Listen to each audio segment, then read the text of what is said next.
The laughter still echoes in my mind. At my sister's wedding, surrounded by family, they all laughed at me. Loud, bitter laughter that stung deeper than I could ever explain. "What have you done with your life?" they mocked. I was the family disappointment, the failure in their eyes. Their voices rang through my ears, suffocating any remnants of self-worth I had left. But I didn't retaliate. I didn't even react. I stood there, smiling weakly, while they continued their cruel whispers. It's been months since that night, but I can still remember the exact moment when everything shifted for me. I remember looking at my sister's perfect life, her flawless wedding, and thinking, I'll show them. They may have called me a loser then, but I wasn't ready to lose. I wasn't going to let them define me anymore. Now here I am, standing at the head of the family estate, taking control of what is rightfully mine. It wasn't the wealth that made me feel powerful, but the recognition that I was worthy, that I had fought hard for my place in this world. But I often wonder, did they ever believe I could do it? Did they see my potential? Or did they always think I was just the loser in the family? Growing up, I always felt like I was in the shadow of my siblings. My sister, Maria, the eldest, was everything my parents wanted. She was perfect, beautiful, talented, and always the center of attention. I was just there, quiet, reserved, always in the background. I tried to do my best, but somehow I never quite measured up. My parents were kind, but they held high expectations, and Maria always exceeded them. By the time I finished college, it was clear that my sister was the heir apparent to the family legacy, the one who would inherit everything, the one who would make my parents proud. I didn't mind, not at first. I accepted my place in the background, supporting her when she needed it. But over time, I began to resent it. I realized that while she was showered with praise, I was left behind, forgotten. Then came the estate. Our family was wealthy, and when our parents passed away, the inheritance was supposed to be divided equally. But Maria, as usual, took charge.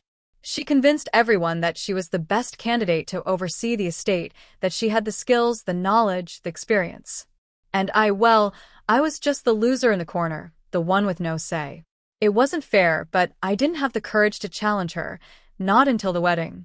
That night, when they laughed at me, it sparked something inside me. I couldn't take it anymore. I wasn't going to let her, or them, dictate who I was. I was tired of being dismissed. After the wedding, I found myself lost in thought. For weeks, I brooded over the insults, the mockery, the feeling of being invisible. But something in me snapped. I decided to take action. I started researching the estate, studying the legal documents, learning about the investments, the assets, the businesses our family had built. I immersed myself in the family legacy, every detail, every fact, every strategy. It wasn't easy. There were days when I doubted myself, when I questioned whether I had what it took. But then I met Paul. He was an old family friend and a lawyer who had always believed in me. "You're not what they say you are," he told me. "You have the potential, and you're just as capable as Maria. You don't have to be anyone's second choice." His words were like a spark in the dark. Slowly, I began to trust myself, to see that I could take control. I started speaking with the right people, quietly making moves behind the scenes. I didn't need their approval anymore. I was going to fight for my place. At first, it was small, discussions about the estate, meetings with potential investors, but each win, no matter how small, built my confidence. I also started to notice the cracks in Maria's leadership. She had always been the golden child, but as the estate began to grow, her decisions started to raise questions. Investments that should have been profitable were falling short, and her leadership was becoming increasingly erratic. People were starting to whisper about her incompetence. That's when I knew this was my chance. But there were moments of doubt. Was I doing the right thing? Was I betraying my family? Or was I finally standing up for what I deserved? Every time I thought about backing down, I remembered that night at the wedding, the laughter, and the harsh words. I remembered how small I felt. That was my fuel. The day of the confrontation arrived. I had been preparing for it for months. The family was gathered for another event, a celebration of some sort. Maria had taken charge of everything, as usual. But this time, I was ready to take control. I was no longer the passive observer. I was the one holding the cards. I stood up at the dinner table, cleared my throat, and all eyes turned to me. "I need to speak," I said, my voice steady, but with an edge that surprised even me. "I'm not just the younger sibling anymore. I've spent months working on this estate, learning its intricacies. And it's time that I took my place at the table." Maria's eyes widened.